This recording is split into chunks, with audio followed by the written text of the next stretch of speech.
Azi noapte te plimbai pe strada Sapienței. Azi noapte? Da.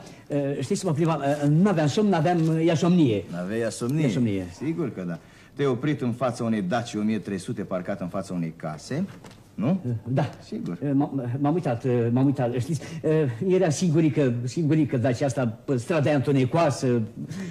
M-am uitat la ea. Te-ai uitat la ea? Nu Gugulea, te-ai uitat în ea. Te-ai uitat în ea și pe urmă ai desfăcut ușa mașinei, este? Păi da. Știți de ce? Fiindcă o uitasem cu iată. Și-am intrat acolo înăuntru ca să văd frâna. Frâna, nu știți, mată, câte accidente. O frână care ține, alta care nu ține.